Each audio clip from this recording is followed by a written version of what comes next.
So why are hypnosis and guided visualization processes such an important part of your coaching toolkit? I know that one of the key things that we do teach in the Mindset Coach certification at the Mindset Coach Academy is that whole relationship between the unconscious mind and the change that happens within people. And that, of course, happens at that unconscious level, which is what really we're working with when we work with visualization techniques and hypnosis techniques as well. Now, the two things rely on the client's imagination, on their ability to imagine what it is that you're saying to them, to create pictures, to immerse themselves in that situation that you're describing through your words, and to really embrace what's coming up for them as well, because we know that when we use hypnosis or guided visualization, the client actually is pulling up information from within themselves and really using that information to create change, to imagine their future reality, and to really guide themselves to that future that they want to experience.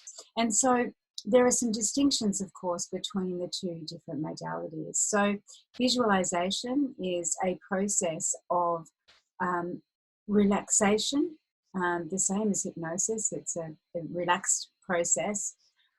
It's the same, it's a very similar thing. So when we visualize, what we're doing is we are bringing in that rich sensory experience. And when I say visualize, I don't necessarily mean just through pictures. I also mean bringing in that sensory experience of emotions, of physical feelings, so heat and cold. I also mean, embracing sounds, listening to the sounds around us, also involving the sound of what we're saying to ourselves as well. So when we talk about visualization, we're not just talking about a visual process. We're also talking about the other sensory experiences that our client goes through when they are being taken on that guided journey of experience. And generally what we're doing when we're using guided visualization is that we're actually asking our client to imagine a time when.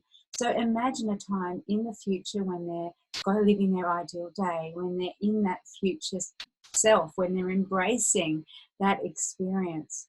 To imagine perhaps being by their favourite beach or lake, to being in a gladed wood, depending on what we're asking our clients to do and what the intention of visualization is for.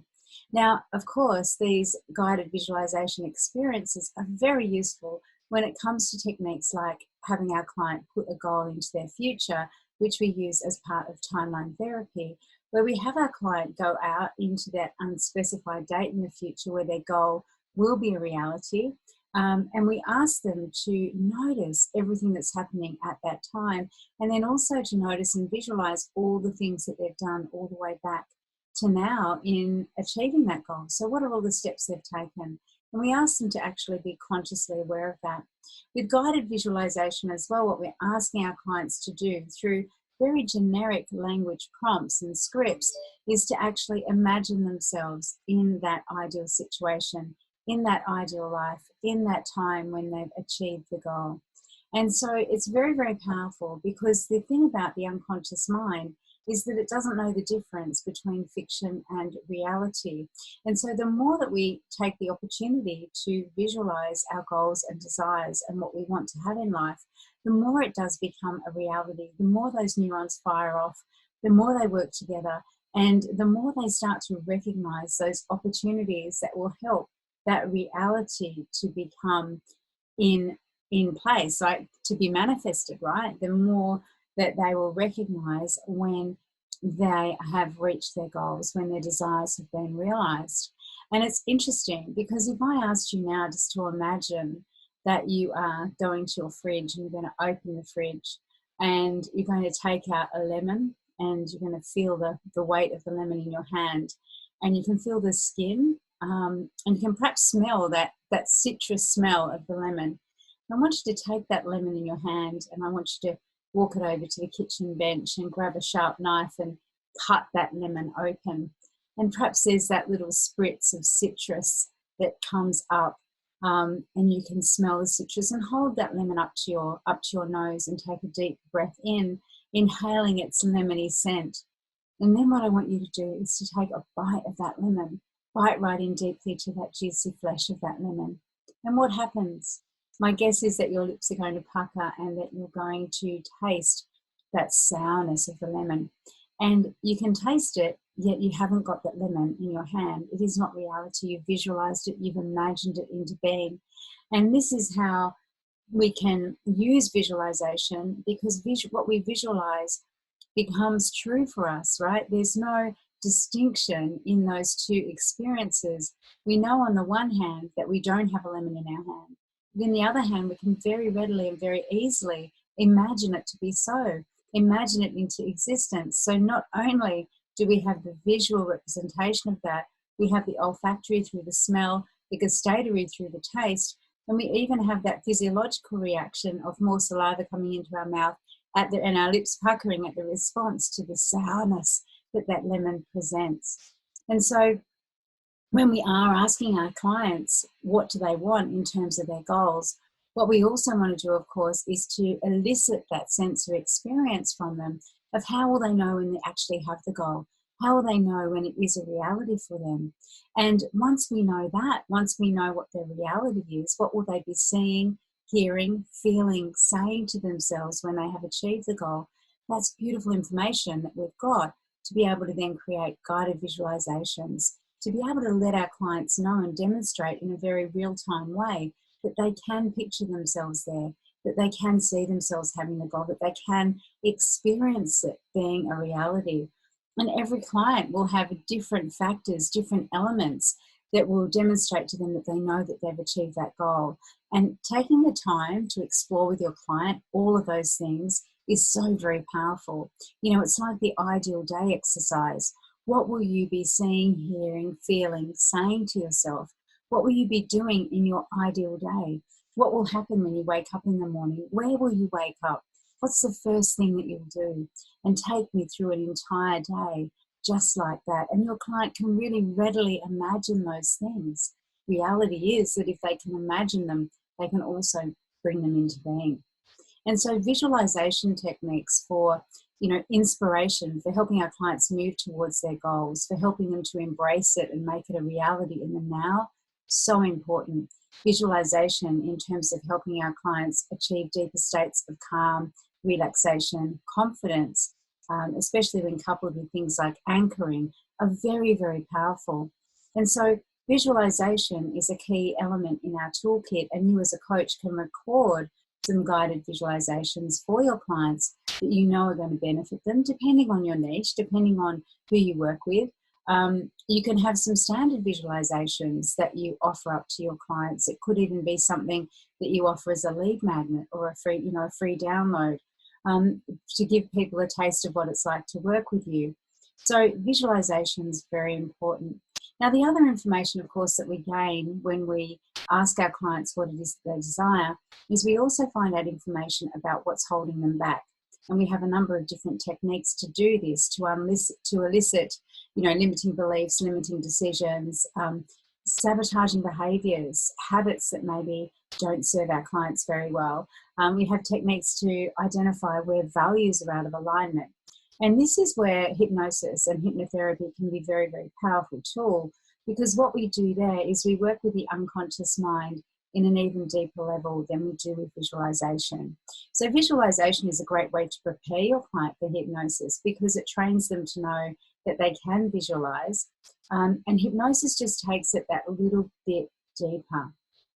Now, with hypnosis, the key things are, of course, that you're able to identify what it is that your clients want and how they represent that to themselves. Another key element of hypnosis is being able to use things like metaphors in a really elegant way, so that your client accepts the suggestions, that accepts the embedded commands that are inherent in those stories, in those metaphors, in such a way that they don't analyze them. They get over that critical faculty, that little bit of our brain that says, the unconscious mind that picks up and says that can't be true or that's not right. And so being an elegant storyteller is important in hypnosis. And where hypnosis differs really is that when we use hypnosis with our clients, which is a state of being able to go into trance, there's nothing, magical or mystical about hypnosis. It's not, I think a lot of people think of it as being, someone having a watch and they're going to and fro with the watch or the pendulum, or look into my eyes, not around the eyes, or, ending up clucking like a chicken. And the reality is that hypnosis is nothing like that. Hypnosis is all about learning how to go into trance. And the reality is that we're in trance a lot of our lives. When we're on social media scrolling through, we're in a trance-like state. When we're sitting watching Netflix or television or even a film, we're in a trance-like state. When we're driving along a road and we suddenly think to ourselves, how did I end up here? We've been in a trance-like state. So when we're going to sleep at night and we're just about to fall asleep, that's exactly what it's like to feel deep hypnosis. It is not something that is about you or the client being out of control. In fact, it's very much about your client taking direct responsibility for their own learning and their own change and their own development.